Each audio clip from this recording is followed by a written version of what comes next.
Hello, my name is Elias Lobin, and I'm a coin expert and dealer, and I've put together a collection of ancient Roman Julius Caesar coins and coins related to him, and I'd like to tell you his story as told by his coins. Well, Julius Caesar is a very famous character in history. For example, we have this coin over here. This was struck for only about a month when he was still alive. February to March. Remember the whole Ides of March, March 15th, 44 BC?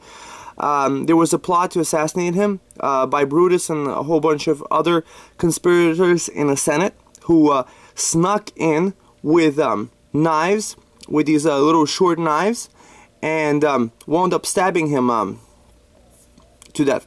On the back, you see that's Venus actually featured holding victory. Venus was the patron deity of Julius Caesar because his family actually traces descent to Venus herself. That was the whole thing. But another interesting thing is that, for example, we have here a portrait coin of Mark Antony. Mark Antony was actually held up outside of the Senate House by somebody, and you know, maybe if he was there, the assassination wouldn't have happened. But Julius Caesar went inside anyway, and he wound up getting assassinated. And maybe if this guy was still there, one of his generals, he would have actually been able to, you know, do a major something different might have happened historically. So Julius Caesar had several different coins. You have the coin with the elephant stomping out a serpent, and it says Caesar underneath. That's very interesting. And the priestly implements of the Roman office of the highest priest office of Pontifex Maximus. Here's another coin from where it's not a portrait coin. Portrait coins of an emperor were a no-no. Alright, because they don't believe a live person should be put on a coin. They did put their ancestors on their coins, but not of somebody that's alive. So that's where Julius Caesar actually committed a big no-no. What's interesting is that Julius Caesar portrait coins were actually struck even after his death, just like Alexander the Great. See this coin from circa 42 BC? It's several years after he passed on. Next, Julius Caesar actually looked up to Alexander the Great. This is a silver Greek coin from Pelament from circa 90 to 75 BC. I could have showed you a coin from a little bit earlier, from 336 to 323 BC, but what this coin actually illustrates is that Alexander the Great was still popular in the minds of the people, and a lot of people looked up to him.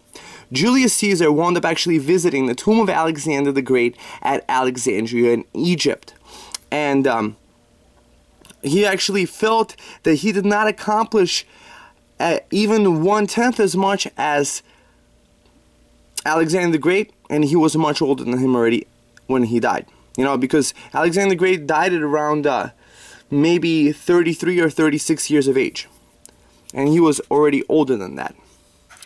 So next coin, let's see this coin. That's not a portrait coin, but you see, Julius Caesar coins in all are very much valued. The portrait coin is probably the most interesting to have. Next, let me show you a coin of Sulla.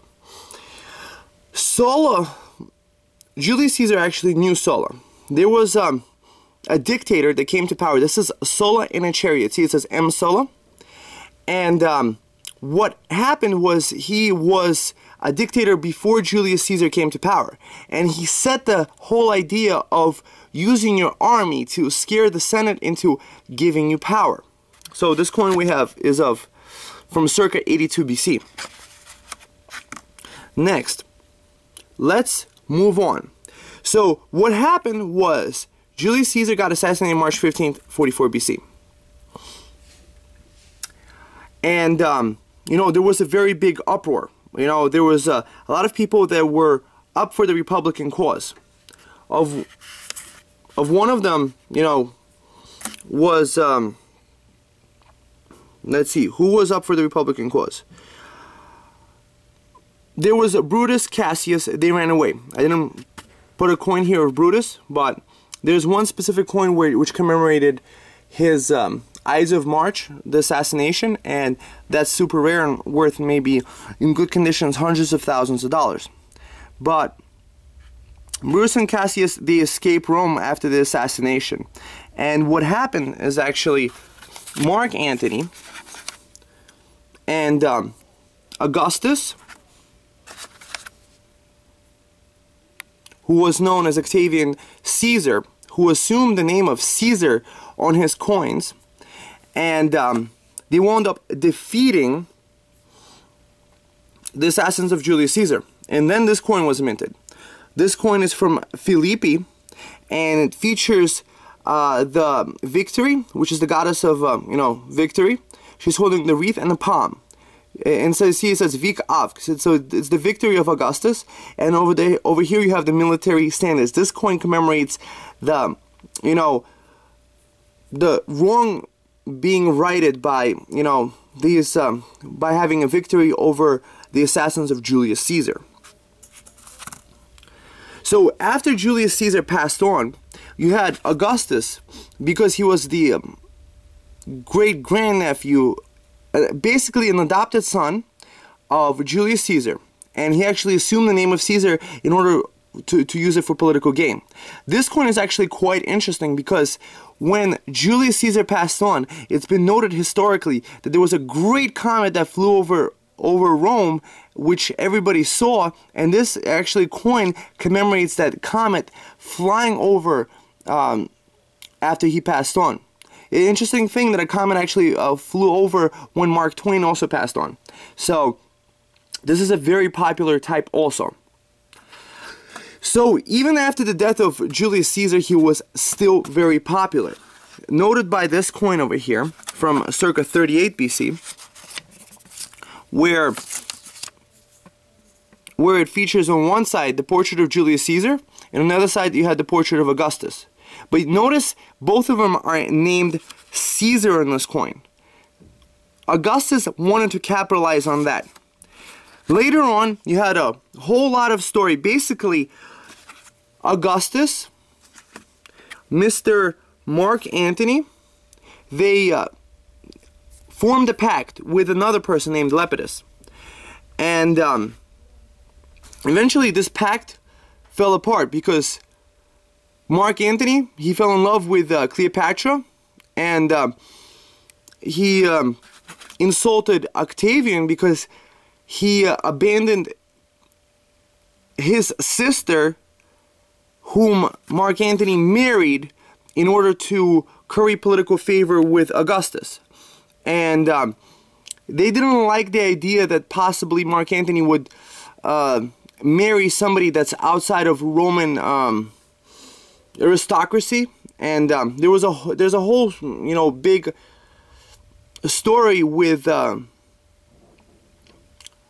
Mark Antony and Cleopatra, and also Julius Caesar and Cleopatra.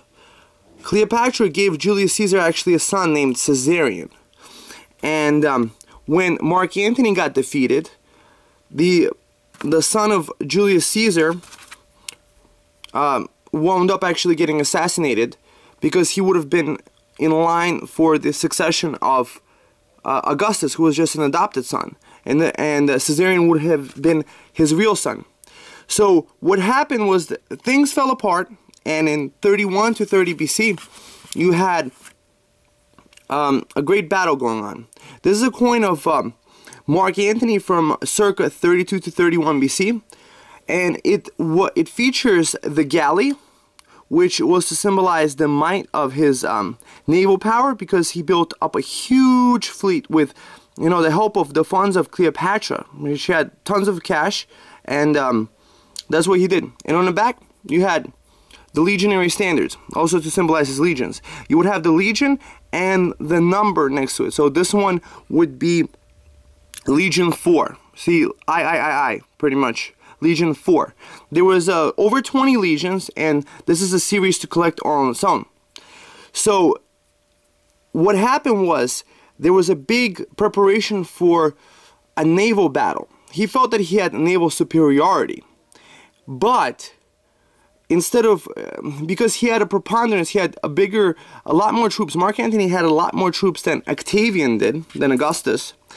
And, but he chose to do the battle on sea, which was advised against.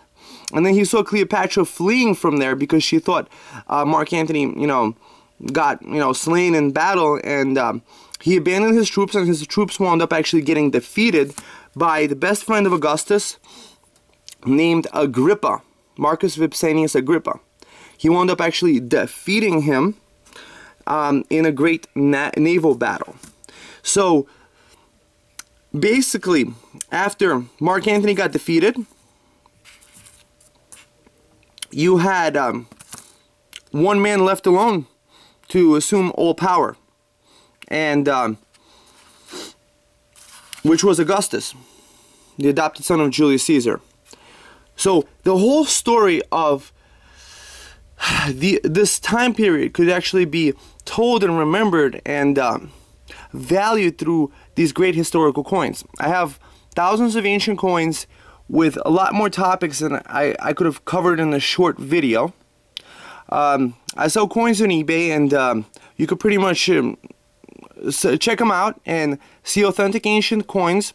I guarantee them authentic for a lifetime, and I provide them with a beautiful lifetime, guarantee of authenticity and a beautiful certificate of authenticity. So you get beautiful professional descriptions like this and a nice certificate. So I'm looking forward to dealing with you, and I hope you enjoyed this video about Julius Caesar coins and the history told through them.